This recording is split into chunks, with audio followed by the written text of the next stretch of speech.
Hello everyone and welcome back to the Dota 2 Asia Championships. We are in the final day of group stage action and we are heat number 5 of 6, and then we'll see how tiebreakers work because we got teams like these. Rave taking on EHOME. They're in the meat of the sandwich, we like to say at round robin. That actually almost worked out too good. Round robin sounds pretty delicious right about now, but EHOME, they're sporting a nice record, 6-8. Rave, they're at 5-9. These wins become so important because it's the difference between maybe etching your way to possibly a top or the bottom seed of the upper bracket, or determining who you go against in the lower bracket when you only have one best of one to stay alive. So with that said, bringing you the English coverage is myself, KotLGuy, here on BTS2, but I got my good friend, my best buddy, Maut. He is being a trooper. He is staying up all through the night. It's currently 5:11 a.m. where we are, and well, first and foremost, let me find out if he's awake. Maut, are you there? Hello. He's alive. I've made it to game number 3. 2 games left to go here between, first of all, EHOME and Rave. And should be a pretty good one. We saw EHOME earlier on in the night. That was a lot of fun. I was looking forward to seeing. And by the way, the game they played earlier, they destroyed. I mean, it wasn't even close against MVP Phoenix. Not even for a second. They had Troll Warlord played by Yang. Exceptionally good game from him. They're going to pick up the Juggernaut this time. So we might not see, we definitely won't see the shenanigans we saw in that first game, but still pretty solid pickup for them thus far. Yeah, I feel like though a lot of people are going to watch that EHOME MVP match and be like, well, it's just MVP. But I think they did look really sharp. They executed well. But EHOME have been very hot and cold. I can't help but again reference back Mushi. They tried out the support Ricky thing and what could have been an important game. And a difference of 1 win, and looking at where they are now, is a big deal. So they're coming back polished. They're taking all these games seriously. And yeah, Juggernaut Troll Lord, you couldn't ask for a better set of new meta cores than these two. So with that, Rave, they pick up their Vengeful Spirit, and now the Tidehunter. It's an early grab of a Tidehunter, I have to say, which is a bit peculiar to me. And well, with that, we'll see. The bans come through, getting rid of the Bat Rider and the Lion for the side of Rave. And EHOME, they eliminate the precious Rave Slark. Yeah, that is very important. I mean, that hero's like, that seems to be the go-to hero nowadays when you just need something reliable to work with. We saw last game for Evil Geniuses, it almost worked out pretty well. And we've seen it so often when, like for example, for ASC, they had a period where they would just not win any games except if they had like the Slark from Retumba Man. So Slark is like the go-to hero when you're in kind of a rut. You need someone to work with, and it's also just really frustrating to play against. So they get rid of it. They don't let Rave pick it up, and I think that's a good choice. I do want to point out, correct me if I'm wrong, but bottom 4 get eliminated. So honestly, if Tongfu wins their next game and Rave loses this game, Rave are out. Like, they're done. And they've shown some really solid games from. You know, from their standpoint. I've seen them play a bit, and I've liked the way they played, especially right from the get-go. Day number 2, I think I saw them, and I was really a big fan. But this could be tough. I mean, this is not an easy team to go against, so we'll see how it ends up. Yeah, this is going to be interesting because then Tongfu, they play against Hellraisers, and you know, I don't know. They're right now predicting a 65-35 between the two advantage for Hellraisers. I probably agree with that. I think Tongfu could take that game. So Rave need to get a win here. So better play safe than sorry, but it's a pretty tough test. For the odds on this matchup, if anyone was curious between EHOME and Rave, looks like it's EHOME at 73 to Rave's 27. I would probably give Rave a little bit more. I know they had a really poppin' start. They were like 3-0 right out the gate. But, you know, things have been a bit wishy-washy since then. So I almost feel the same, and I would actually almost put this at 50-50, to be honest with you. I would agree with that. Well, yeah, no, that's fine. I'd say 50-50, especially with the draft they have now. I'm not sure if I'm a fan of the Tidehunter. As we saw, I talked about his win rate, and this DAC has been like 38%.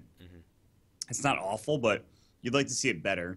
Ravage is pretty good still, but now they have Zeus, so they have this global strategy coming out from the Zeus. The Vengeful Spirit, getting the Wave of Terror as well, but they don't really have any physical damage yet, so I'm interested to see who they combo this Vengeful Spirit up with in terms of support duos. And is this going to be a mid Zeus? More than likely, probably not going to be a 4-position Zeus, but we'll see. Yeah, the tricky thing, and the thing that was peculiar, like I said before, with getting that Tidehunter early, Now you allow options like EHOME, who haven't even picked up a support yet, to get the precious little Rubik, which all these teams are actually recently putting on severe highlight reels of plays, especially a certain Kuroki. So with that, things become a bit more finicky for your Tidehunter as far as being sparse and making sure you get that anchor smash out in appropriate time. But yeah, now the Zeus, heavy burst potential, but oh boy, KotLGuy, it's the Phoenix here, now being picked up in the hands of EHOME. This is a very solid pick, and this is kind of weird. They have a Troll Warlord, Juggernaut. I guess Trolls probably run mid. Juggernaut gets put in the safe lane. Phoenix supports a thing that I've seen a lot recently, but I imagine EHO put him in the off lane. And the general build on this hero is you try to get Tranquils, maybe an Urn, and then you pick up a Midas so you can get to that level 3 ult. Because level 1 ult is useless. However, with that being said, there's not really many right-click heroes currently for Rave. So Phoenix is actually a bargain pick here. The 4th pick, Phoenix, comes out, and they have to really try to find a way to deal with this because the Zeus right-click is such a slow animation, it sucks. Tidehunter's not going to be right-clicking this thing. He's got a giant anchor, and that doesn't really help him. Vengeful Spirit's right-click is okay. Storm Spirit's right-click is okay, but for the most part, Phoenix is going to have a really good time getting his ults off in these fights, I think. Yeah, I don't think they have to fear too much about the right click. To the benefit, normally one of the better heroes you can get to go against a Phoenix would be someone like a Troll War, but they have got that, so man, oh man. Storm Spirit, though, coming out for Rave. More snowball potential. Almost the boys in blue here between both Zeus and Storm Spirit. Well, and with this pickup, let me take a moment here. I got some lore here for everyone. I love to kind of dip into my lore book because there's more to Dota besides the heroes and the games and the tournaments and the millions of dollars. There's a story there, and for example, Storm Spirit was summoned by a clowny wizard in an attempt to bring rain to lands struck by famine. Did you know that that's really? Storm Spirit? Yes. That's what the lore is. That's what it says. There's We're one going more with here. that, huh? There's one more here. Let's see. For another one for Storm Spirit. He was not very helpful and obliterated the lands with winds and flood. In a desperate attempt to amend his mistake, the wizard cast a suicidal spell that caged the Storm Spirit in the wizard's own body. 10 seconds remaining. So you're telling me this guy, this clowny wizard, in quotes, by the way. The pudding poppin'. Yep. This guy brought the Storm Spirit down from wherever he came from, the heavens, we'll call it. Yeah. Just so that he could get some rain going. Is that what we were talking about here? I might have just... Listen, this was lore provided from the roots, all right? These are the kids who sweated out in their basements to get these stories and get these articles, and I've just obtained them, and I'm reading it back from what I see here. I did not make this up. Is this actual lore, or is this like... This is half of the stuff I know is true. Like, I know this stuff is true. This is Dota, this is Valve confirmed lore, is what you're telling me. I mean, I don't know Valve confirmed. Let's define Valve confirmed. I mean, like, they were the ones that made the lore. Like, they're the ones that make the story.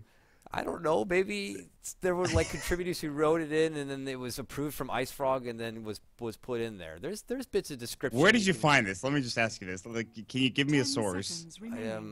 Might have been on the Reddit, maybe. But then that was pulled off, I believe, the Dota All-Stars forum, which seems a little bit more legit. That's fine. Whatever. That's all right. It was just meant to be a filler. I don't know. I'm getting so uppity about this. You're like, this is I needed to know. Here. Well, let's look at the last couple of picks here. For EHOME, they rounded out with the Doom, which is almost an immediate counterpunch to Storm Spirit. And the Clinks getting picked up from Jo. I haven't seen much of this hero unless it's Navi pulling it out for Funnick, but this is a position 1 Clinks, it looks like. And this is also a Ninja Boogie Zeus, which we've, I believe, seen before. I was curious as to what they were going to run it as, and that's the answer to it. And this is a pretty solid draft from Ray. Clinks is actually so good against Phoenix, and I'm not sure if that's why they picked him. He's also a pretty solid hero in general. Number 1, orchiding the Phoenix before he can get his ult off is pretty nice. Number 2, he has Strafe, which is very good against anything that requires attack speed, which, of course, as you, I'm sure, are well aware, Supernova does. So it's a pretty good pickup here. The Bone Fletcher will do some work. Not many squishy targets to go against, but it's also very good against the Juggernaut, who has Blade Fury. Searing Arrows will go through that match community. So the one issue is getting doomed, but then you're dooming the Clinks and not the Storm Spirit, so that is also kind of a big pickup there. And I think this draft, specifically this Clinks pick, might pay dividends. We'll see. I like it. It's spicy, and Rave are looking to maybe take EHOME out of their comfort zone a bit with this grab. Don't see a lot of the little guy, but we'll see here. Hopping into this one, 5th heat today. Rave really need this win because they got Tong Fu on the other side. If they pull together a win and Rave lose here, they are done. No chance whatsoever from moving on, so putting them more in a comfortable spot, maybe even tiebreaker position, is getting the win. So with Rave, they're going to be your dire side squad. We got Jo, who's going to be playing your Clinks. Nearby, we got NB, or Mr. Ninja Boogie. He's going to be playing your Zeus. We got Cast, who's going to be playing your Vengeful Spirit. Chrissy is going to be playing your Storm Spirit. And to round things out, it's Rior, who's going to be playing your Tidehunter. And on the side of EHOME, DDC on your Rubik, Ohio playing your Doom. And already top room contention. Magic Missile. Can they get vision on the high ground? They see him, but Ohio, oh, the body block's not there. And the first blood going the way of Chrissy on the Storm. Meanwhile, Mushi walking in on the Troll Warlord. Inflame with the body blocks on the Phoenix. Can they get Chrissy? They don't have the Whirling Axes, and I don't think this is a kill. They realize that they can't catch up to him, and they're going to let him go. Nice first blood coming out from the side of Rave. And to round it all out, that will leave Yang down in the bottom lane on the Juggernaut. Wow, so right off to the bat there, that didn't seem like it took much effort from Rave to get that first blood, just that initial clash. And with that follow-up kill, I was like looking at Phoenix, and they must really value that first point because he could have considered leveling the W up sooner and dishing out a couple of those onto the Storm Spirit, but I guess he just didn't care to. It might have, I don't know how much of a difference it would have been, but I guess he just opted that it was better to save it. Well, you can see the Spirits aren't doing that much damage. It's only 10 at its first level. Yeah, I don't think they would have killed him, but yeah, I agree. Any damage is enough. I mean, maybe they get the kill with it. Who knows? I don't know how much damage he had left or health he had left, but you might as well. I mean, if you're going to get that W anyways. But regardless, they wait. They're going to have him go mid a little bit and harass Chrissy. Now he'll head towards bottom and try to get either room control or just head to the lane. So, frickin' Inflame, dude. This guy likes these picks. Whether it's the Jungling Axe, Bloodseeker, Phoenix. He just loves to play this awkward 4 position that is just too hot to trot right now. Adding that pressure early on in the mid lane, they give Mushi that bit of advantage, and really it's anyone's guess as far as where he's looking to take it from here. I would imagine he's not just looking to be a part of a trifecta. He's just probably going to work with the creeps. I mean, can he even jungle with the Phoenix? I don't play the hero a whole lot, unfortunately. I mean, if you have like level 3 Fire Spirits, I think you can get some of the bigger camps, but I actually don't know. I don't play this hero enough to know. Meanwhile, bottom lane, Rior is going to be caught up by Yang. Oh, so close to getting that kill.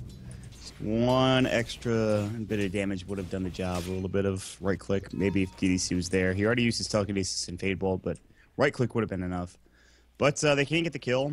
Rior has to back up though himself, and the problem is that Tide, he doesn't have the opportunity to head back to the jungle like Ohio has. If Ohio gets a Stout Shield and a Quelling Blade, or even just a Quelling Blade, he'll be fine. And he can just jungle effectively. He is going to go for the Over Venom, surprisingly enough, despite being against a defensive tri-lane. So he's going right back to top lane, it looks like, for now at least. I like the dual potential setup for now. Ninja Boogie finds his own bit of XP. Zeus with more levels is better, but here comes Doom. I want these creeps. Mine. Mine. Scorched Earth, at least he burns one away. But here comes Cast, and he's like, I got to get the hell out of here. So just constant pressure still there. Hasn't opted to make a move back to the jungle just yet. I guess feels he can still kind of work with this for now. And he'll be A-okay. Tidehunter, you know, got to eventually think about maybe moving over, getting a couple of stacks on those Ancients at least, so you can always have the follow-up. But they did plant this ward, it looks like, down here. Is that a sentry ward?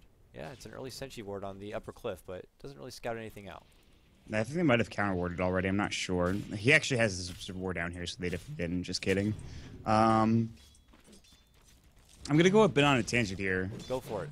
And something seemingly not related to Dota at all. Okay, please. Is it snowing in New York City at all right now? I have had the window closed. I don't even know if it's day or night. Let me look out here into the Because I know up here in upstate New York, and this is why I asked the question. Okay. Just a minute ago, I'm pretty sure a big tree fell in my backyard. I'm pretty sure that has something to do with the snow, but... If you need to take a moment to go check it out, dude, it's fine. It's fine. Listen, it didn't crash in the house, so I think we're good. The cast goes on. Yes, we'll continue. I'm making everyone aware that if something like that does happen, I will have to scoot out quickly and hopefully survive. A branch has come through the ceiling, but meanwhile, at that moment, Chrissy. Mushi comes and he's making an attack happen onto Chrissy. Chrissy goes down. My arm is bleeding because the tree has broke my arm. I will be back in just a moment. It's like literally nothing will stop the cast. Snow could be on me. I could have Snow. The mic's just muffled to hell. I'm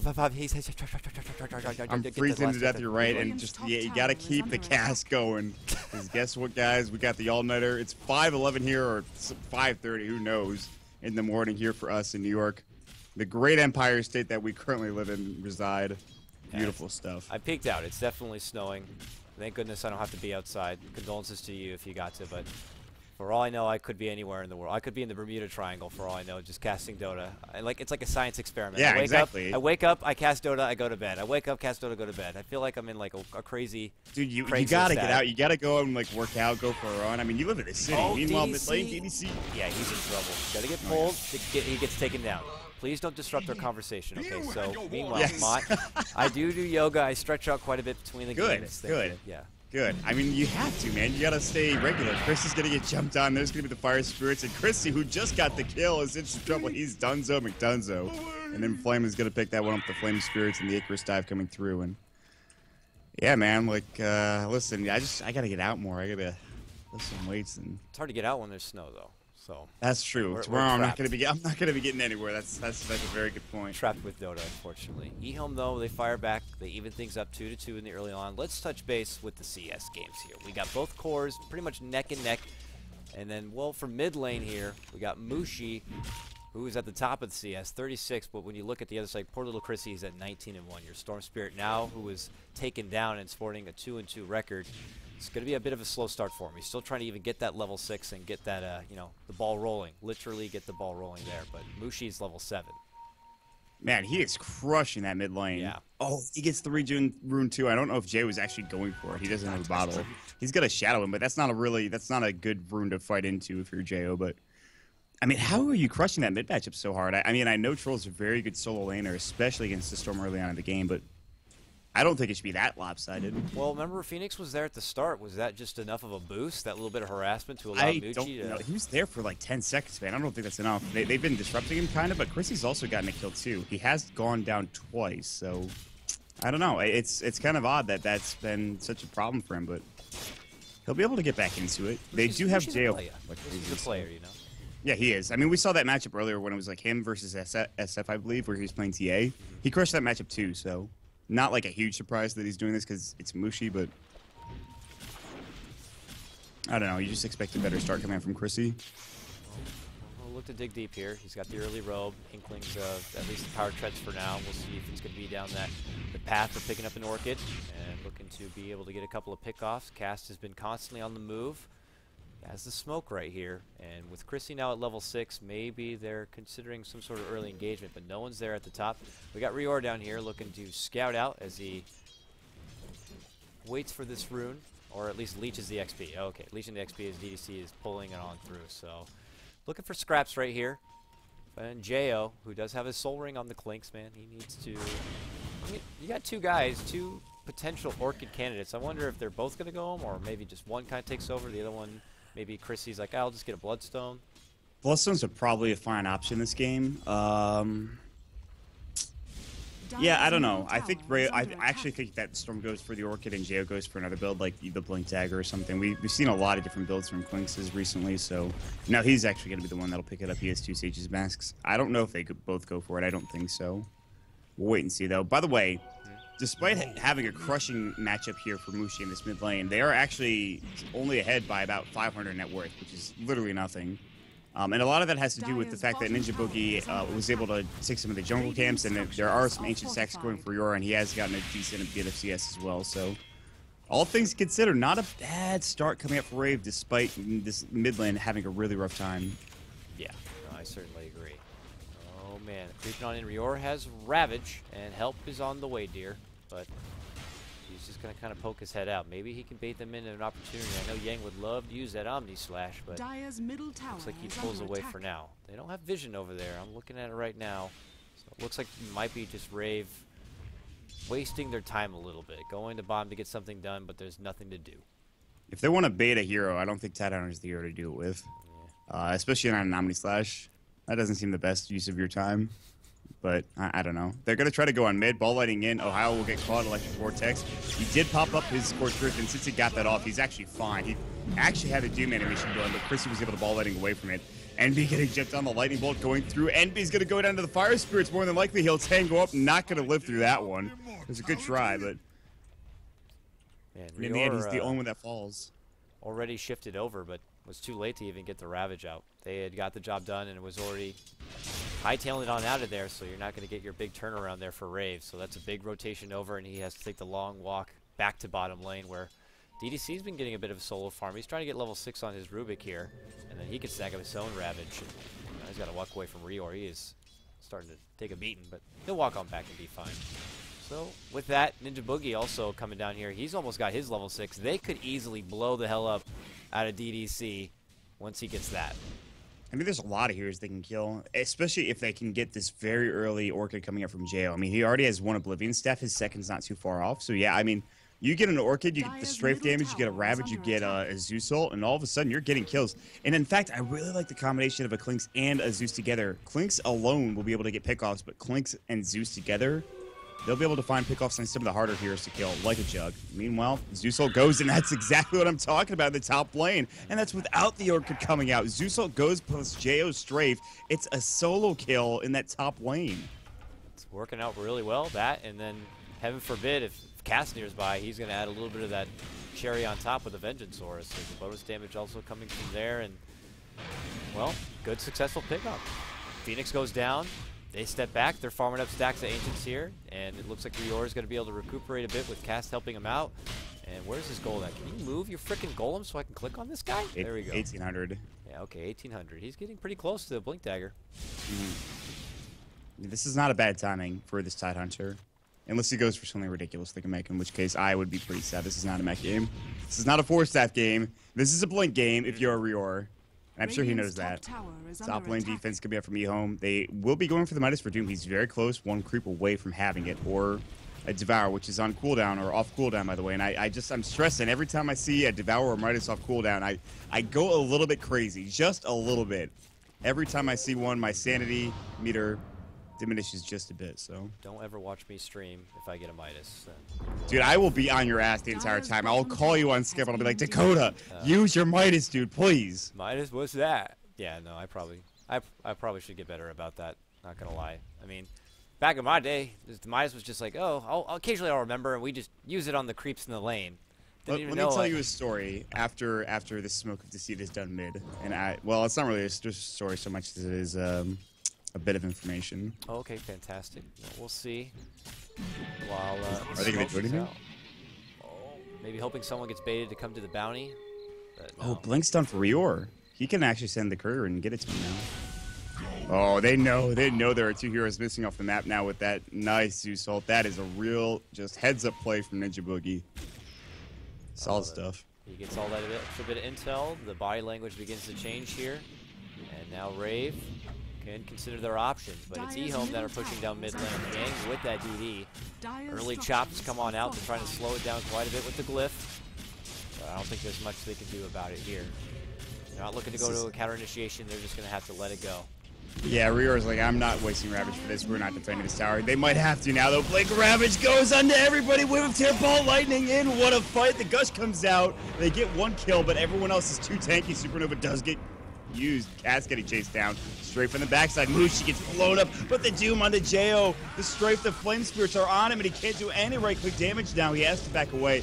He will survive, but a good Doom target. Ninja Boogie buys back. Now the Electric Vortex on cooldown and actually out of mana, but Yang gets right-click down anyways. Chrissy going to work. We are already used his Gush. More Electric Vortex, rather overload damage coming in from Chrissy after he uses the ball lighting. They will back away, and a big fight coming up from Rave.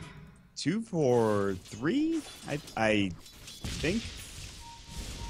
Hold on. It was, yes, 2 for 3. 2 for 3. And apparently the buyback coming out from the Ninja just to make sure you can get that ult. Oh, now in trouble. DDZ with the stolen ball lightning jumps on forward to get a hold of telekinesis, and they turn it around and wipe out the bird.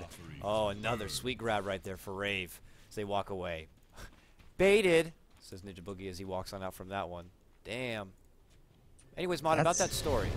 I have made a decision. I've talked to myself inside my head, and I realized that the story / bit of information was not as good as I originally thought. So I'm gonna make an executive decision and not actually tell it. So It's okay. That was a big fight, though. I'm actually surprised I even remembered you had a story to tell. I was hoping that you wouldn't remember. We're just gonna kind of gloss over that fact. Okay, no problem. But anyways, back at that fight, the funny thing is, like, the jump-in came out, but they had to play it extra timid. Doom was there with Doom at the ready, and I'm sure he had eyes for the Storm Spirit. But they did it so quick. They went in there, tried to get as much damage while the Ravage had it stun out, and then he immediately popped out. Doom was like, "Go!" Dagnabbit was so close, but unfortunately for Jo, that means he still had the Doom. And so the second he showed his face, he just let him have it. But it still worked out pretty nicely for Rave, so it was good decision-making. They knew exactly what EHOME were going to be looking for, and they played it their way. Is under attack. I really like Rave's draft so far. They have this really good, Dire's top tower is under early attack. game, mid game, and even a little bit of late game potential through their lineup. And EHOME have that as well. But if Jo continues to snowball, this is going to become an issue. If the game goes longer than, say, 35 to 40 minutes, maybe it becomes a problem for Rave. But as of right now, they're taking all the right trades. Radiant's bottom They tower realize that has Ravage fallen. just came back up, so they could fight top if they wanted to. But they really want this Orchid for Storm. So double Orchid coming up from Rave. We were wondering if they were both going to get it. And they will. They'll be able to actually Orchid different targets. One could be the Doom, the other could be the Jug, the other could, another could be, obviously, just anybody. But, I mean, with 2 targets, it's great stuff, so. Lots of silence. It's Rave just going up to EHOME and Radiant's bottom tower is under attack. shut up. You can't do nothing. So I like it. Well, they move into the pit now. This is a good, quick move right behind the EHOME back here. EHOME, they're looking for picks. They don't get it. They take creeps instead, and they walk back and away. Radiant's Look at bottom this. tower is under Roche attack. going down. Jo is going to pick up the Aegis here. This is a big boost for Rave. After that fight, they brought things even. Now things begin to tilt their way. Okay. I got a little scared. They didn't pick it up. Oh, Ninja Boogie gets Doom bottom. Goodbye, buddy. What? Doom's down. Oh, they get a hold of him. Yeah, that's just that support Zeus. So it's not too bad. Rave's like, all right, Doom's down for like a minute and 30 seconds now. Our Zeus is back up in 30 seconds. We have an Orchid. We have 2 Orchids. We have an Aegis. It's time to fight. We have Ravage. Let's go. And they're going to It's head like bottom. space created, all right? You got me. That's great, but we got Aegis. Yeah, he doesn't give a damn if they doomed him there. I don't know if they should have. They probably would have gotten the kill without it. DDC is dead as hell. Yeah, that was no chance right there. His family felt that one. Oh, Jo has eyes for Mushi as well, but he has to know. He just saw his Rubik go down. I mean, Jo could still be nearby. I mean, they have the sentry on the high ground, but no vision. No vision, but they ping out the area. Okay, Jo's a creeping. There's a sentry. They ping it there. Jo could be in trouble. These are nice sentries. Oh, the Doom is not up. Oh, he jumps right over top of his head. The Zeus dishes out the ultimate, so there's going to be no sort of initiation coming on out. Blade Fury flies, and so does the Egg. And on the way out already is Chrissy on the other side, Jo. So they go in, and then they go right out. All right, so Doom and Supernova on cooldown for about 30 seconds. And Battle Trance, but that's not that big of a deal. So, do they fight into this? It comes down to positioning here. Jo's going to walk into another one. Omni's going to go. He's actually going to get dusted as well. If they had gotten out of vision and they didn't have a dust, he would have been fine, but they had the dust ready to go, so. They ping out the spot. There's a ward there, fellas. It costs them, but the jump in comes out. They're making it go for Mushi. Chrissy gets the kill. Very nicely done. Now they dance around the tower. They want to secure this tier 1. Without Troll at the hand here, it could be tricky, but Ohio has Doom in 4 more seconds. He wants to use it. Rior with the Ravage. This could be big. We'll see. That was actually amazing. Chrissy jumped in and orchided the Rubik instead of orchiding on to the Troll so that he wasn't going to get telekinesis. And that Rubik was pretty far away. That was just a really heads-up play coming out from Chrissy. Looks like they'll profit by picking up the tier 1. Good grab for Rave. Ends up being a troll for Jo, so relatively even. The tower makes it that much better for the Rave side. And they still get to hold their Ravage.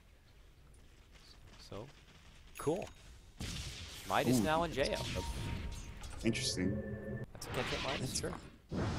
It's more so that he could just stay ahead because he knows he won't be able to farm as fast against a Jug with a Mask of Madness and Yasha now. So he realizes that the only way to keep up with him is going for a Midas, and that's fine. But it's just another damage you got him that you're not going to get for another 5 to 10 minutes or so. And so this early game pressure that they kind of had is gonna, it's not necessarily gonna fall by the wayside, but they might not have as much damage that they would like. But they still have plenty of stuff to work with. They have the double orchid, which we talked about ad nauseum. Now there's a 4-step on the tide as well. So I think for now, Rave are still in a very good position. Do they actually have a net worth lead? Yeah, just barely. Plus they still have Aegis, so they can wait out a bit. 2 minutes now on the shot clock, I like to say, and then they can make a go. Maybe trying to secure a tier 2. EHOME, they have a respected team fight, and you can't count out the fact the EDC will always be lingering in the back line, so when you think you got a big Ravage to work with, EHOME could have one of their own with good sight here. Oh man, Jo, they drop a sentry, he pings it out, and he gets the hell back. They ping him still. Oof. All right, so this is exactly what I saw coming out from a game where NIP had Era up on a Klinks, and when they started getting a ton of detection, we'll hold that thought as Rave are smoked up. Ultimate instantly goes into the egg. Jo is able to finish off both of them. Double kill instantly for him. That is actually just, that took them half a second. Jo blew up the supernova. And this is where Midas would come into huge effect for this Phoenix. He probably would have had one if he didn't go for Urn. And he would be at level 11 by now, I think, or at least close to it. And level 2 ult's so much better. He probably doesn't survive anyways, but...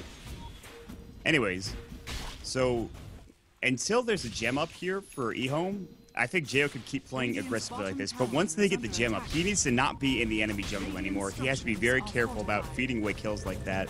It really comes down to the detection. TP's coming in. Rior's looking for a Blink Ravage. He has an idea.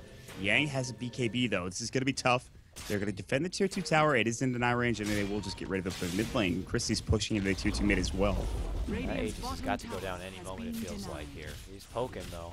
Trying to get a bit of pressure elsewhere off the bottom lane, and maybe they can go back in once more. Chrissy walks out. I imagine it's going to expire any moment, and the rest of Rave still hanging around this bottom party here. It's an EHOME sandwich, it looks like. Yang will head to the bottom. Still has Omni Slash at the ready here. Just these, both these teams have big ults. But yeah, there's that gem. And Flame is going to forego the Midas altogether to pick up the gem. And now if you are Jo, once you see that, you don't play aggressively without your team behind you, I don't think. Unless you're feeling dangerous. And I mean, if you could be feeling dangerous, who the hell knows? Feeling dangerous. I don't know why I chose that word of all words. Feeling spicy and dangerous. A man on a mission. My name is Jo. Let's go. But here comes EHOME. They're looking to go. Take away any wards on the way, claim back their jungle, claim back their portion of the map. And obviously they have this information now on the side of Rave. So they weren't able to really engage too much with the Aegis, so I guess you can chalk that up to a small victory there for EHOME, that they don't have to deal with that one. But Rave will continue to find farm across the map. Exactly. That's the biggest victory, is that they got so much map control out of that. But the gem comes out at the perfect time. If they had waited a couple more minutes, they might have lost towers, but I think the gem comes out, and now with this gem, they can take their jungle back. They can try to fight a bit more aggressively, especially with the BKB coming out for Yang, and probably, yeah, Mushi has one as well. So double BKBs, and that is a lot of the team fight. I mean, we're talking about Storm, we're talking about Zeus, we're talking about, obviously, the Tidehunter. Those three heroes, they're not going to be necessarily useless, but they certainly won't do as much as they did before. And it really comes down to what Jo can accomplish in these fights, and not much, so. How do you itemize someone like Jo? Did you just go more raw kind of damage built up from here on out? He's got about 3k gold already saved up. Remember that this Klinks, he has a lot more options to work with. Even the Desolator can work with Searing Arrows, Diffusal. Hell, you can even purge off dust if it's out there for some reason, but they have a gem now. But there are options now for him. Does he go anything different? Straight to maybe an MKB? I think there's, I would say that you're probably not going to go BKB. That's the thing I can say with a certainty, because they have so much that could go through the BKB. You could go for a Blink Dagger, I think that's probably fine. Just you have better positioning. You could go Lincoln's, I guess, if you really want. That's okay. Scotty wouldn't be a bad choice either. Just more raw damage through like a Daedalus or an MKB like you mentioned could be good as well. There's just so many options here for him. Just, I don't know about a BKB though. I'm not sure if that's the best item for this position. I guess it's never a bad item, though, when you think about it. Chrissy makes the jump forward, gets the pull on Mushi, and now they look to engage.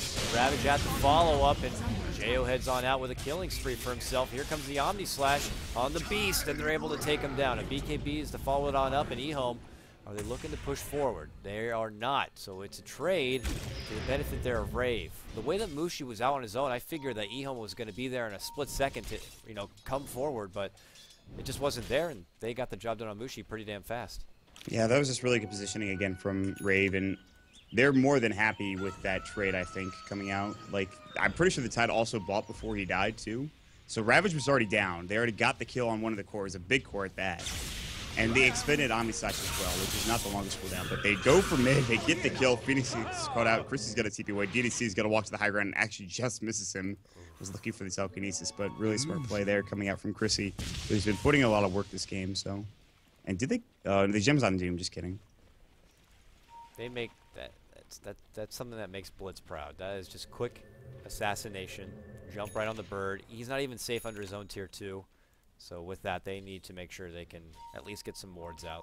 Constantly Rave, move across the map, finding farm, and now finding picks. One top, one there mid. And, well, it's their game. Maybe they wait now. Rior able to throw together a fresher orb, maybe in due time. What's coming out in this courier? It's got to be it's a smoke and a sentry. But still, working towards the refresher orb. And that way they have 2 up their sleeve at the ready. Even with the BKB, it's not going to be enough. There'll be plenty of lockdown there to follow. So at this point, it's really hard to say.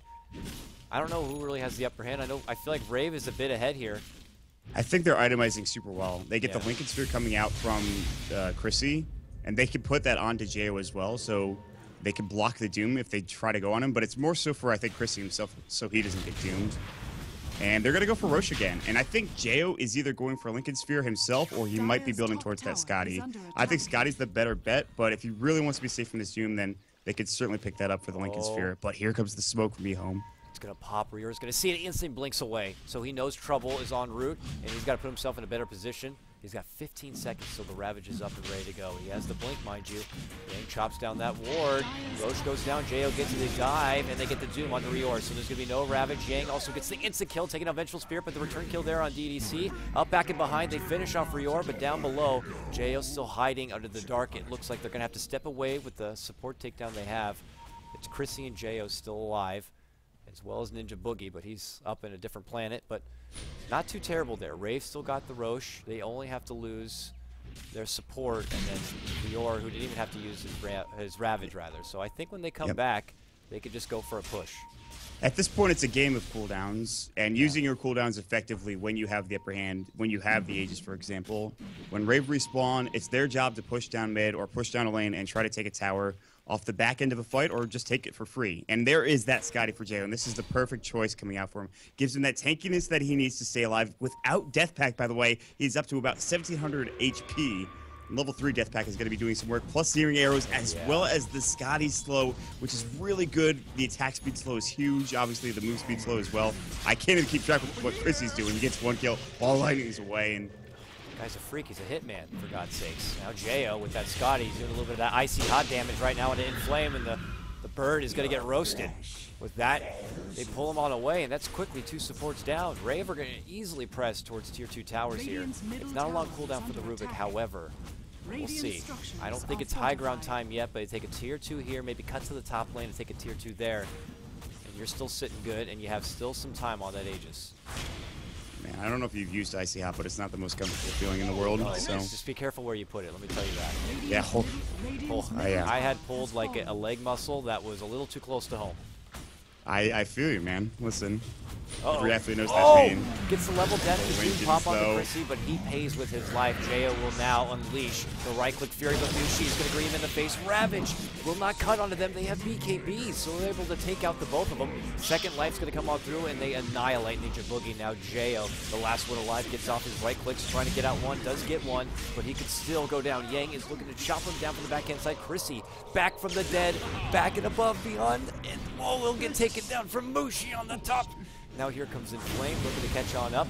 Jo able to use the pact here. Now goes into a corner, takes on Yang. Yang could drop Yang. Oh, he gets taken out. Jo will live in. He gets Inflame. Mushi's still alive. Moves on forward. Takes out Rior. It's a 5-for-4 trade. Oh my god.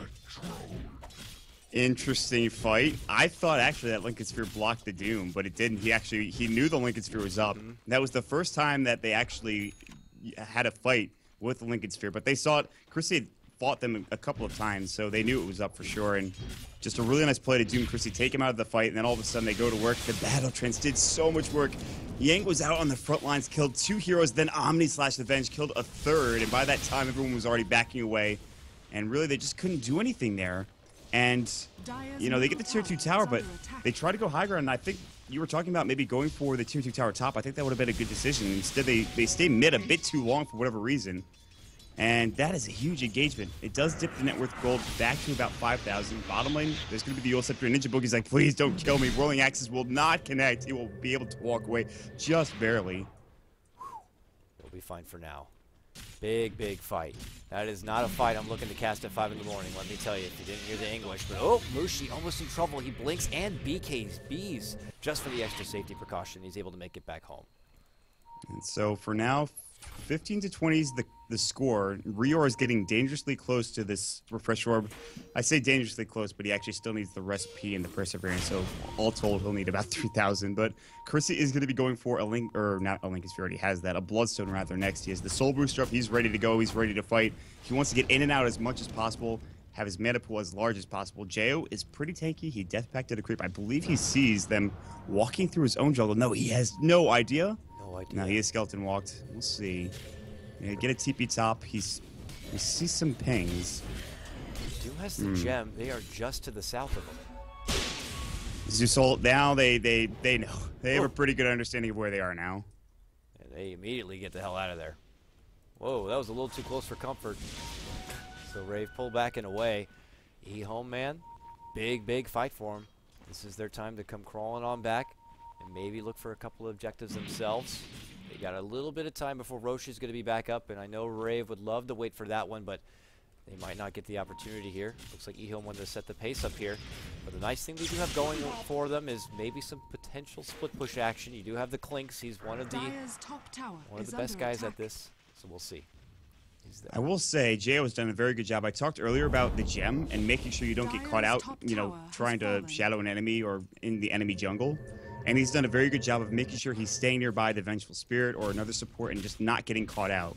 He only has 2 deaths. And you see so often just Clinks get caught in this trap that they're getting kills early on in the game, so they must be able to get kills later on because, you know, no detection or whatever. But Jo's done a really nice job of not getting caught. He'll head up top lane. He'll continue to farm. They do take that tier 2 tower, but now the Abyssal Blade coming out from Yang. It's a good item. It's pretty solid. I like this choice coming out from Juggernaut. I like it a lot too. Right through the BKB. This is man fight mode, and you saw how much you got to man fight in that recent fight, so why not bring your best sword? Chops on home. A couple of Centaurs, unfortunately, are the first ones to feel the wrath of that Abyssal Blade. It's so vicious, man. The way he just like slams it over their heads, just brings it down, like cleaves their head or skull into 2. Just like, oh, you and your family, right? Oh, you want a Hadouken this? Nice chance, nice crit. You're dead. Dude, that Satyr Tormentor like witnessed his firstborn die. Oh my God, you killed our neighbors. Not us too. Fuck. Oh, Yang, why? Dude, we always come back to jungle camp creeps and like how much they're abused. It's actually awful. Everyone's we need PETA. abused. Even Roche. I talk about it all the time at this point. I don't know how many Roches I've seen over the past week, Maut, but this guy has been getting his ass beat more than anyone else, than any other player. Dude, but I bet Roche is an asshole in real life though. If you met him and talked to him. I mean, who would actually not be grumpy living in a little crap hole like this with people out littering it all over? You're probably gonna like an angry hobo. Dude, he's probably like a hipster. He probably like wears like those beanie hats and like flannel, and he's like, I shop at IKEA. And, probably says like Zed, even though he's not from Australia. Yeah, exactly. Who does that, dude? You're from America. Say Z. Well, they take down this tier 2 EHOME, like I said, able to push on forward at this point while Roche was down, or rather, while Rave was not able to do it. They can get a couple of objectives their way. So with that, only 1 tier 2 to stand on the side of Rave. Roche is almost up. We need a little bit of time before we can see what's going on with the reserve clock there. But for the most part, both teams trying to itemize for what could be the next big clash. He's on his way back home. He just got back from South by Southwest.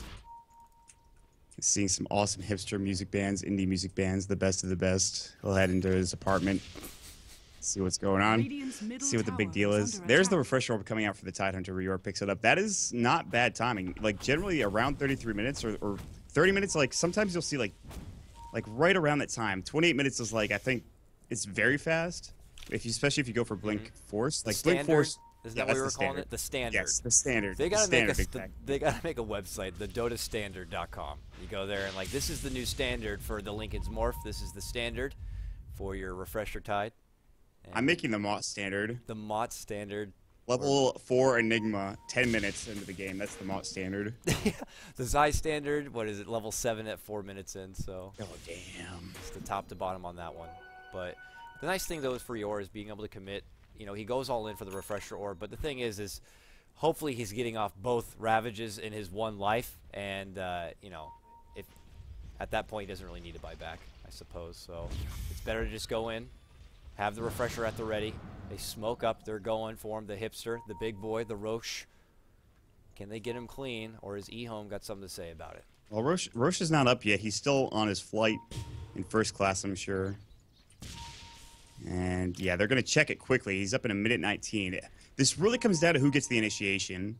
If Ohio gets an initiation and dooms up the Tidehunter, then the fight's pretty much over. But they see him up there. And if Rear is able to get this double Ravage off, which he probably could, but Jail walks a bit too far close to the enemy team, he'll back away. Ninja Boogie was there as well. He has Yules and a Ghost Scepter, so he can survive.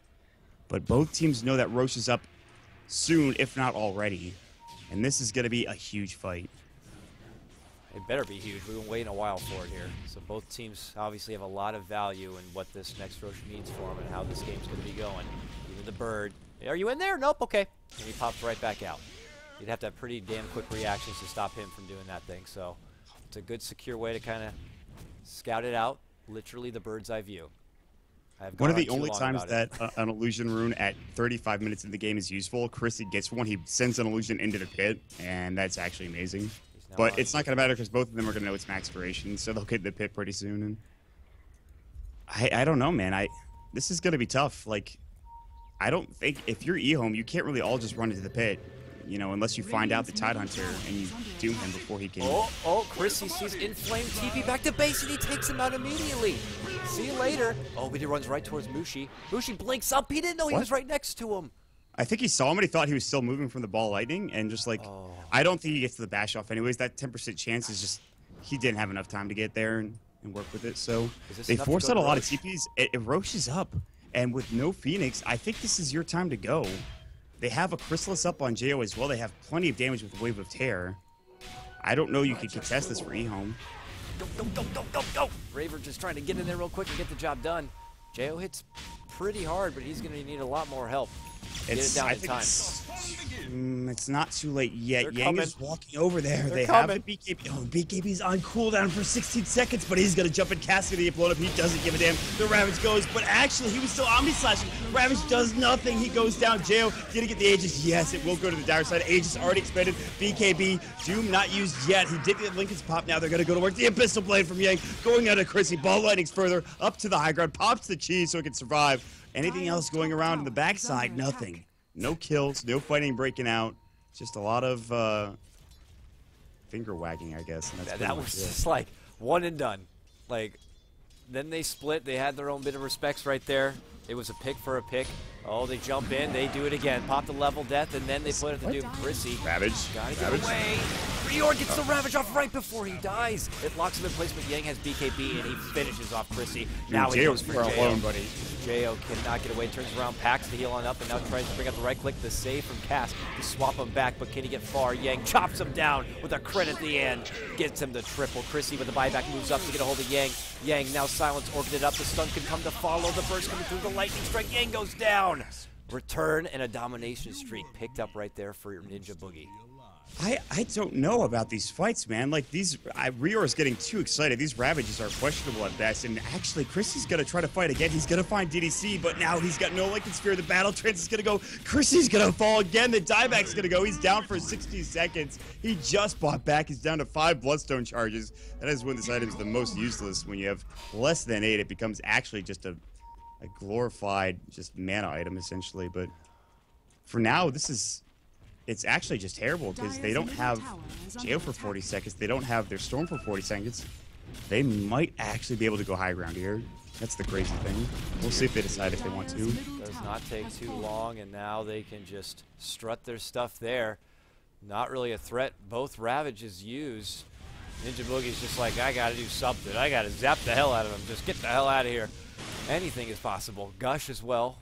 EHOME scurry back for now. Oh, both these teams really need this win. They might even play it a bit slow. I mean, this could be make or break. Yeah. They're gonna, I think for Mushi, and you really can't win the game outright yet unless you get a huge fight. So I think Mushi and Yang will continue to farm up and try to get their next item. But Rave have suddenly gone from a decent lead to what the hell is going on? What's happening with these fights? What are we doing? Rior's Ravage down towards the Roach Pit was, he hit no one. He hit no one with the first Ravage. The second Ravage he had to use because he was dying, and he just got it off, and maybe not the ideal position either. And then Chris, for whatever reason, he was like, he was still in the middle lane when the rest of his team was backed and not surrounding him, and he got caught out and then got destroyed. So the positioning from Rave is really just, it's not good, whereas EHOME are having a pretty good time with their positioning. They're getting the fights, they're getting the Abyssals, they're getting the Dooms. They're in the right position with DDC, despite him getting picked off very early on in these fights. He's able to telekinesis 1 or 2.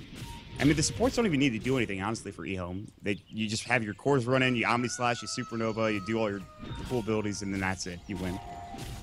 It felt like after they were able to get hold of poor little Cass there with the Omni Slash, I don't know if he was trying to time it out right after the Omni, but he went back for it.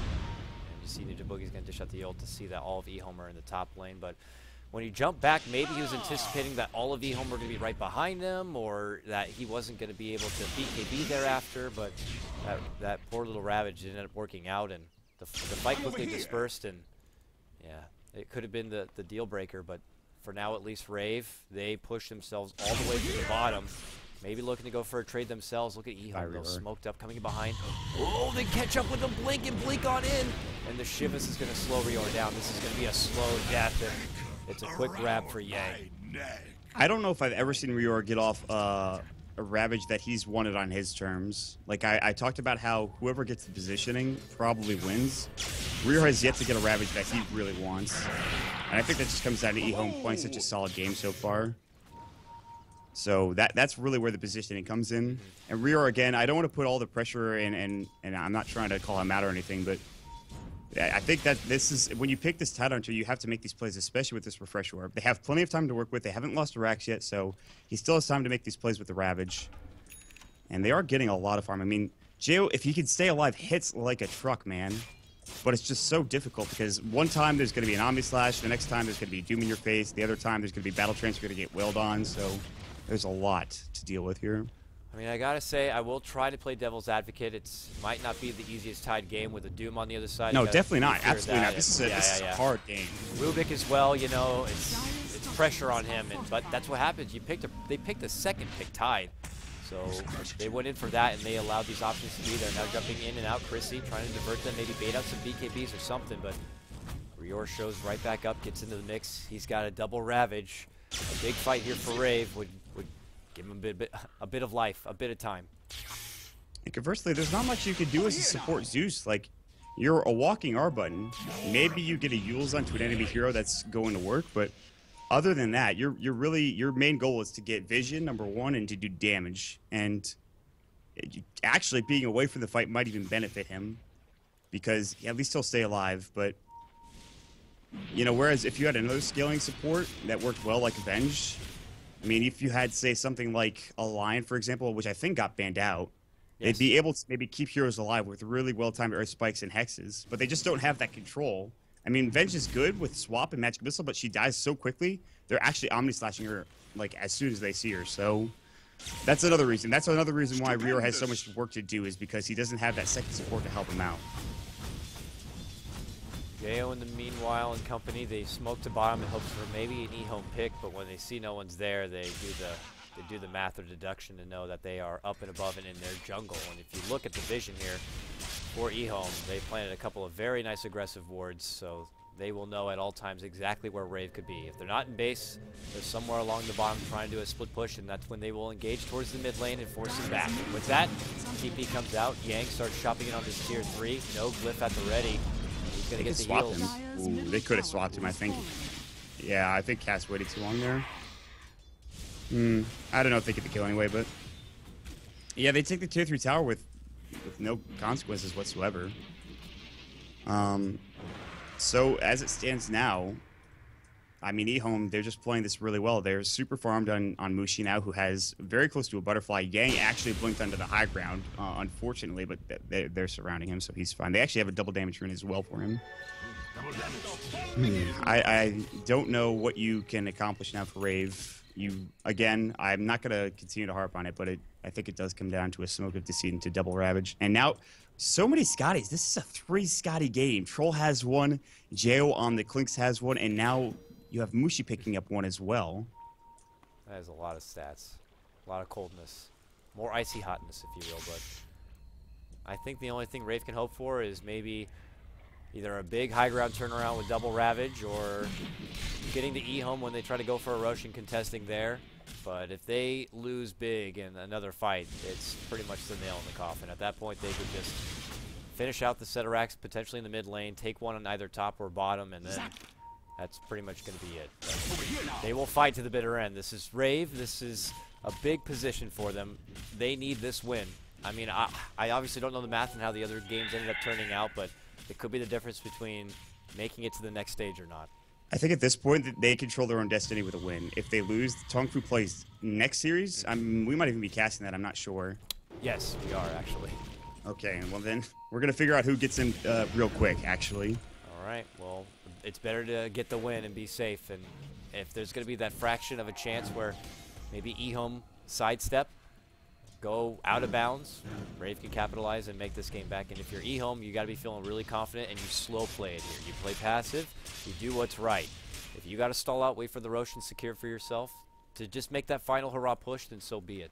This is your tournament life as well. If you're Rave, your best bet is to fight outside of your base and force them to... If you lose the fight, maybe you're lucky enough that they don't have enough heroes that they can push the tower. You try to split push, maybe try to fight around Roshan, maybe get an Aegis and you're able to get out with something. But if they fight at their base, you know, they could still lose a lot of damage onto their Raxes here.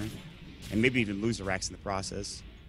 So it's tough. Again, it's positioning. It's all positioning this game. That's what it really comes down to. And Rior, he needs to assert his dominance over the enemy team. And with Roche respawning in about 5 seconds, it's time to go now. Because if they get in this Roche as soon as it respawns for EHOME, they'll take it down within seconds. Mushi actually might have just spotted it out. They ping it. They're going to go. Rior's going to walk towards the pit. They know it. They probably should know. But there's this beautiful ward that spots it out. They see it clear as day. And EHOME are going to try to bait this. At least a little bit. They both have a pretty clear idea as far as what the hell's happening. Oh, they actually... Now they know EHOME, for sure. they're the ones that maybe are in trouble because there is this other beautiful observer ward for the Dire team here up on the Roche Cliff, and they didn't see it with whatever that they had at their disposal. But Joe, why are you walking into them? Ohio has the gem. He's going to pop the BKB. The telekinesis is going to go. What is he doing? Ravage is going to go, but they all BKB. And Joe's going to get abyssal. He's in trouble. He's about to fall to Scotty, going to work. Omni Slash is already used. There it goes. It's going to pop off. Joe's going to fall. He has to buy back. Ninja Boogie in trouble as well. Joe holding onto the buyback. Swap out. Ninja Boogie's still alive. Now Ninja Boogie will TP away. Cass and Ninja Boogie both going to fall. 3 down. And I think Jay was trying to bait them into maybe getting Ravaged, but they popped their BKBs just to try to go for that kill. I think he was hoping they wouldn't pop the BKBs for the solo Jo kill, but they knew something was up, and EHOME will take the Roshan as well as the Aegis. Grand Theft Aegis, Christy, this is your dream. Oh, gotta get Lincoln's pop, doesn't want to deal with Doom, and EHOME will secure the Aegis, so not what Rave wanted to do. Buyback still on hand for Jo. He might have to use it, and it's going to be Doom who secures the Aegis for himself. And I just don't know if they can take this fight anymore. They only have 1 Ravage to their name, and if EHOME wait for their BKBs, Yang still has his up. And actually, Mushi has his coming up in 5 seconds. I just don't see how they can fight into this now. That was their best bet, and I liked what they were trying to go for and try to bait out, you know, a double Ravage without BKBs, but there's also a Refresher Doom coming out for Ohio, and It's just too much, I think. And I mean, Jo could get lucky with crits and stay alive and just pop shots off from the back line, but that's their best bet besides getting a nice Ravage. So. Well, EHOME with the extra life. Chrissy trying his best, moving in and out. The Shiva's not going to quite catch him, but now the racks are being pressured. One's going to drop. The second one going to be stalled out by the glyph here. Precious melee racks. Rave waiting. Ninja Boogie trying to burst out the damage right here, but Mushi will get it. And then they pull back. Stun catches, no swap yet, but the jump in Ravage there. Chrissy moves all the way on forward, wants to get a hold of Inflame. Inflame is going to heal up with the cheese, and he's going to be fine. Now Chrissy is going to get slaughtered. He goes down, and Jo does get the pick, but that's just on the Doom with the Aegis here. May have to run on out. Yang looking to make a chunt, but the swap is going to save Ninja Boogie and put him on the high ground, and well, with that, Rave force out a buyback here on Chrissy. They already lose the mid lane racks, however, and they only take down the Rubik. I think if that was double Ravage, they at least get the kill onto I think it was Mushi. Somebody was really low. It was either Mushi or Yang. I can't remember. One of those two heroes. And at least they get one of those. They get the Aegis as well, which they already did. And I think that was the best Ravage they could have hoped for. But in hindsight, they couldn't fight until all the stuff EHOME had at their disposal. So now Rave will have to make do with one Ravage at 36 seconds. And that's about it. And Jo farmed Clinks, and that's pretty much it. Well, not even a hope of any sort of rat play here. The lanes don't seem to push. Chrissy's trying to maybe do some work here on the bottom, but EHOME were already knocking on the top door here. And with a second set of racks, at that point, the deed will be done.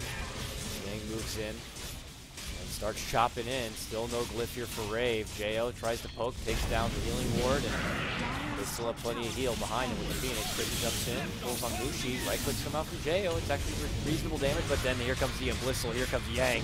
Chopping on in. The swap back save, though, from Cask helps him out for now. Jo's actually going to make it back to the fountain and be able to heal on up here. But Mushi, he has his eyes on the prize. He goes right to the racks to be able to take it down. Chrissy then jumps back and away. There's the Ravage, moves on forward. Ohio's going to be bursted down. Double kill for Chrissy and the zap onto Inflame. Yang, one of the lone survivors here, goes up to the north to get away. Mushi's already long gone, but they end up taking down the Jug. So top lane, they take the tier 3 and 1 racks. Rave come out on top with the fight. But at this point, it might just be too little too late. I think it is. And it's just, that just goes to show you, like, one decent Ravage can turn around a team fight. But it's just not been his game. It's, again, it's very hard for Rior to get these Ravages off. This is not an easy game for a Tidehunter. Especially against a team full of legends like Mushi, so it's tough. I think they've played very well on the side of EHOME. Again, it's not over yet, but you have 2 sets of Raxes down now as the range Rax somehow got obliterated. There's a Butterfly coming out from Jo, so that's at least something. But in comparison, it's Jo's up against Mushi and Yang, who are both extraordinarily farmed. Well, it seemed like a YOLO kind of a play could be coming out here for Rave. Already at dire straits. They will see if they can maybe get some damage and work done inside EHOME, but Doom and Jug both have buybacks. They won't even need to use them. Yeah. Like, maybe they lose a tier 3 tower, but they'll have Glyph. They're actually both up in about 25 seconds at least. Well, they'll all be up pretty soon. You have no Ravage for 60 seconds, and that's the big deal. That's the big issue with trying to push inside the base like that. So they'll push out the waves, but that's all they could do at this point. And if you're EHOME, you just wait for another Roshan, or you could just head bottom. Yep. Scythe now complete, though, on your Storm Spirit. That's an extra tool. He played on Ninja Boogie. All right, that's another tool. Is it enough? We'll have to see. Mind you, Doom will have not 1 but 2 Dooms ready to go for their potential next engagement. But EHOME for now, going to be playing it slow. Creep on forward here. But yeah, they could do what they please. This is probably one of the most important wins they need to make sure they secure a good spot. So if waiting for the Roach is necessary, so be it. But no, they go into top lane. Cask gets the swap save onto Jo, but they take down Cask, and now they will take down Jo. Doom already out. Even the stomp coming on through. What the hate from that neutral pull. Oh, no, that's the Doom stun. But that is going to be a good grab. So with that, Jo out 90 seconds. Does have buyback.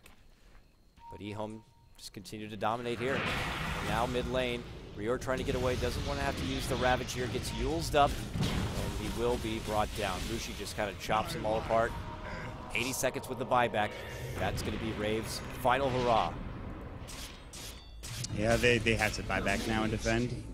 And with, I mean, if Jo dies again, game's over. I mean, at this point, it's probably already over anyways, but we'll see, man. They'll try to defend their tier 3 tower. They have one, no, they actually have 2 Ravages now. Okay. They could probably defend with 2 Ravages.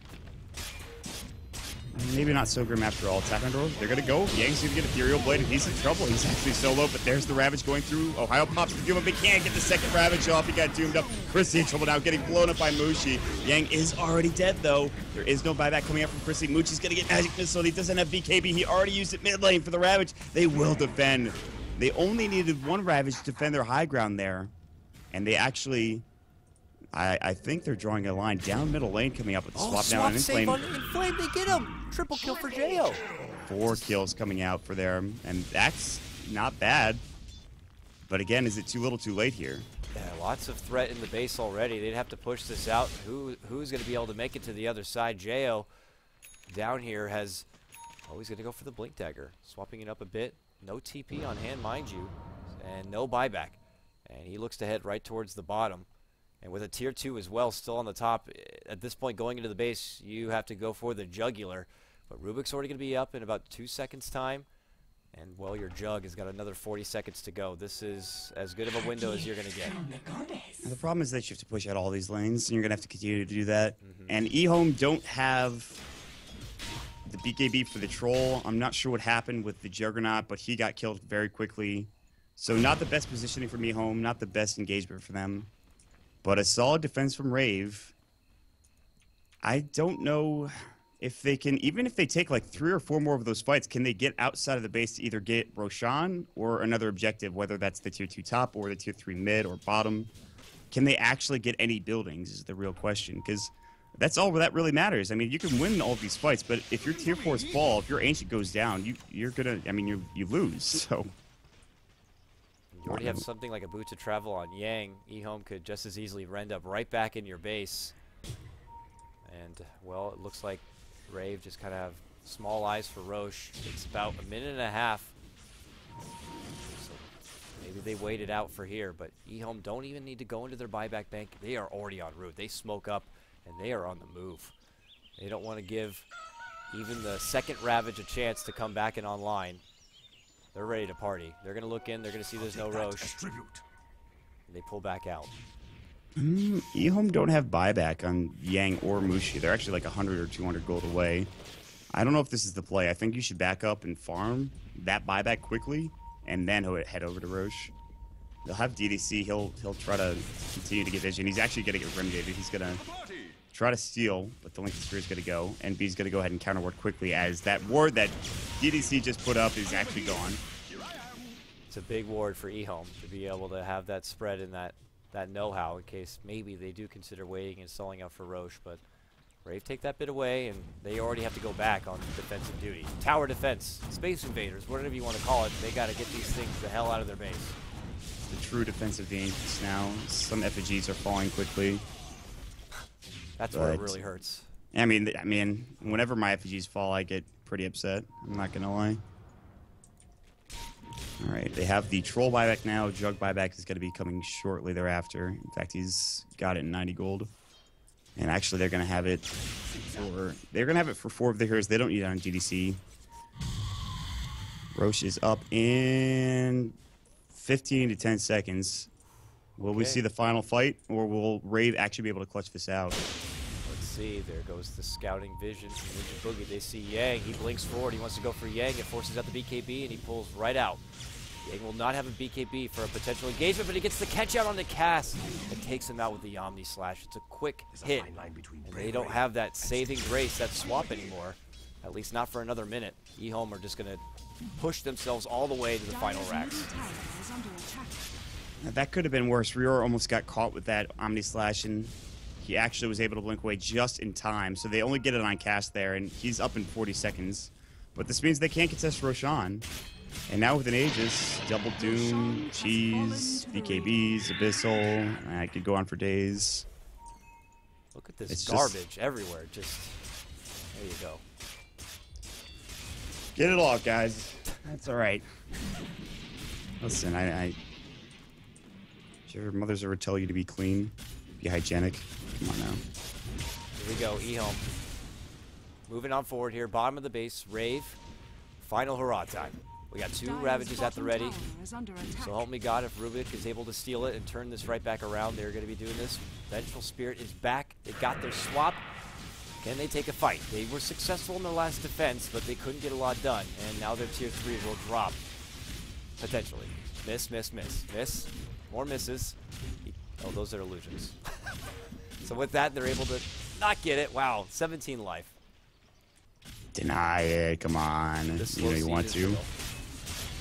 Yeah, no. Yeah, this is really all they have to do. Put Mushi up in the front lines. Have him right-click the tower with his illusions. Now you put whoever has the Aegis. I guess not in flame because that seems like a terrible idea because they don't have slots for any of their other cores. All they need to do is just kind of play it slow. Have everyone spread out for the Ravage and do the best. Oh, what a cheeky play. Went in. Omni slash up and ready now, but he gets the quick snipe of the tower. Now it is poor little naked Rax. Like 2 little sad candies. They see NB is away. They're going to jump in. Omni Slash is going to go. Cass is going to get going down. And now the pressure going. But the Doom is already up on the rear. He only gets the 1 Ravage off, and they're still going to work. Jail getting right-clicked down by both Yang and Mushi. The 2 cores going to work. And they assassinate that poor Jo Clinks. He's down for 113. Triple kill for Yang. Chrissy's trying to do the best he possibly can, but this game is pretty much over. Ball lighting out for Chrissy to try to stay alive. He's getting a little bit low on mana, but Mushi's going to run at him. Chrissy out of mana now. Mushi trying to get a bash. First hit bash comes in, and Yang will tag team to get the kill. NB will buy back, but that is it. GG is going to be called, and, well, Rave, their destiny lies in the hands of Tong Fu in the next game. Yep, and that game will be happening here. That was back-to-back fights, unfortunately for Brior. He jumps in, gets a decent Ravage off, pulls out the Refresher, but there's a Doom right there waiting for him 2 different times. And, well, with that, Rave could defend their last and final racks. And like you said, things start to get a bit interesting. EHOME were able to walk away with the win, so they secure a new ranking of 7 and 8. And, well, Rave, they're going to be at what looks like 5 and 10. So with that, our next matchup here on BTS2 is going to be Hellraisers taking on Tong Fu. Pressure on Tong Fu to pull out a win. It will change the game dramatically here for the Dota Asia Championships 2015. I'm KotLGuy. Catch me on my Twitter at KotLGuy. And catch my good co-caster buddy here, Maut, at Maut Dota. We'll be back with that final matchup coming up next.